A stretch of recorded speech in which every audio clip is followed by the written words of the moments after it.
Terry here for the rant on May 30th.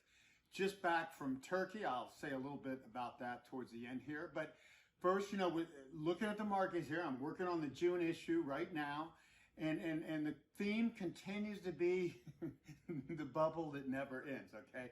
And what we really have here is a long topping process, one index after the next. I've been covering this in the newsletter. I'm going to update that in the June issue. That is what differentiates a major long-term top from another intermediate top on the way up, okay? So this is clearly happening. So it started Shanghai, China, which is the weakest country in the world with the biggest bubble, especially the real estate bubble, that is starting to crack and will continue to crack and bring down the whole economy with it. Probably the worst downturn in history of any country. So that's the lead sector. So the Shanghai peaked in March of last year. After that, the Nikkei in Japan, similar. Japan still has bad long-term demographics. It took 5 years for the Nikkei to go back to its old high after the big crash in the early 90s. And it's just barely done that. And I think, folks, that's all we're going to see here. So what we have here is the succession of tops. China, Japan, now the U.S. Of course, the Russell 2000, the small caps look like they topped first in early November last year, followed now by the S&P 500 and NASDAQ, which may have just peaked here on May 28th, 29th or so. Okay, so we're watching that, but I think it's very likely we're peaking or near a peak. Everything points to that now, but we need to be safe, as I've been warning. There's no way to predict this perfectly. The best way is to be neutral until this endless topping process clearly is heading down, or we see signs that there's some breakout for some reason, and I do not see signs of that yet.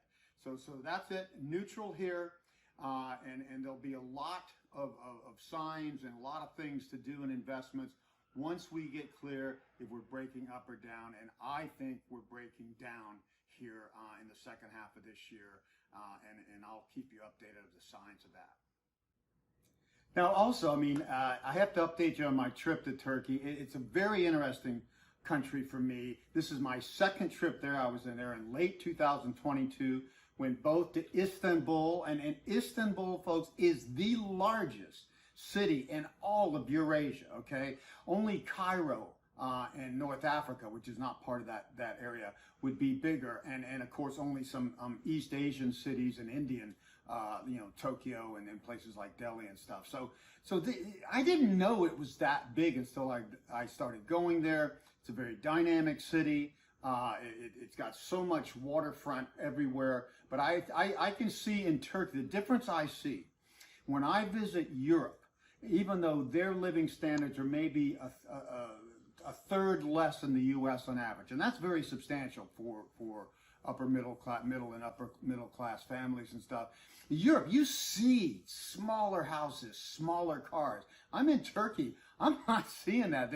I could not tell the difference on the streets, and I even went to a suburban neighborhood to visit a good friend there.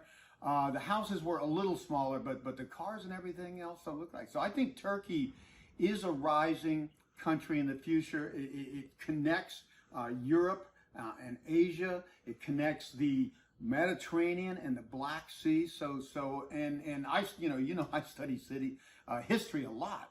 And Constantinople and Istanbul has been a key city in history all the way back since the Dark Ages. So I do recommend visiting there. Bodrum, we went, is one of my favorite places now in the world. It's the Mediterranean Riviera of Turkey. It's new and up and coming. I think a little more exciting. The weather always seems to be sunny and nice there. Boating, everything. They got Turkey and Greek islands come together there, so there's plenty of islands to visit. So look at that for your vacation in the future. Great place to go. Thanks.